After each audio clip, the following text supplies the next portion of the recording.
As the study of anatomy and physics moved into the center of the 19th century classroom, the clinical rules of science began to overwrite older spiritual traditions. The character Dmitri Karamazov voices the anxiety born from this transition. He realizes that if the divine is a human invention, mankind is suddenly promoted to the sole governor of the earth. But this promotion introduces a specific crisis. Dmitri asks how a person is supposed to be good without God. If ethics aren't anchored to a higher authority, they are reduced to biological instincts or temporary social contracts. This philosophical tension is the core problem of Fyodor Dostoevsky's novel, The Brothers Karamazov. If morality is merely a social agreement, a sufficiently clever person can simply choose to ignore it whenever it serves their self-interest. Dostoevsky frames this through two brothers. Ivan Karamazov is the rationalist, a brilliant mind accepting only what is proven through cold, earthly logic.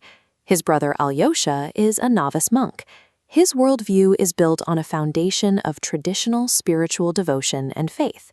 Their relationship acts as a stress test, pushing both worldviews to a breaking point to see which can actually support a human life.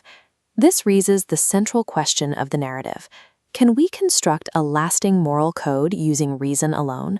Or does logic eventually dismantle the very reasons we have to care about one another? Ivan's intellect is Euclidean, limited to the mathematically consistent.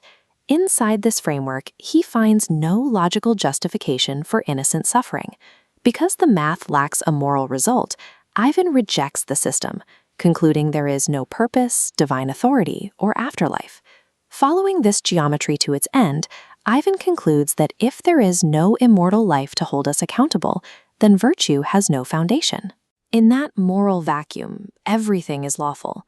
This theory quickly transitions into a physical reality. The servant Smerdyakov adopts this exact logic to justify murdering the Karamazov father. When confronted, Smerdyakov argues that he was merely the physical tool, that it was Ivan's philosophy that provided the permission for the act. Untethered from spiritual boundaries, Ivan's logic doesn't lead to an enlightened society. It provides a clean, rational excuse for atrocity. To find an alternative, we must look away from the crime scene, toward the sanctuary of Alyosha and his mentor, Father Zosima. Alyosha doesn't try to out-debate his brother with better logic. He relies on a different mechanism, active love. Zosima teaches that faith is not a passive belief in miracles, but a difficult physical effort that must be repeated every day. This involves the realization that everyone is intimately responsible to all people for all things. These systems offer two irreconcilable ends. Ivan's logic leaves the individual isolated in a world where anything is permitted, while Alyosha's faith binds humanity together in a web of shared responsibility. The consequences of Ivan's theory eventually turn back on him. He realizes his intellectual exercises were the direct cause of his father's murder. Under the weight of this ideological complicity, Ivan's hyper-rational mind shatters.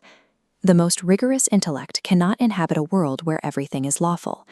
He discovered that the theory was manageable in his head, but unbearable when it resulted in blood. Reason alone is a tool for deconstruction.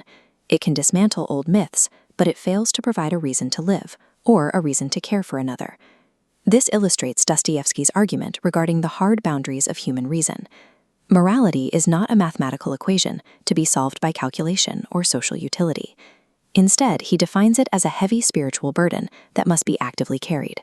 For Dostoevsky, true morality requires a leap beyond the safety of reason, rooting itself in the difficult, constant practice of active love.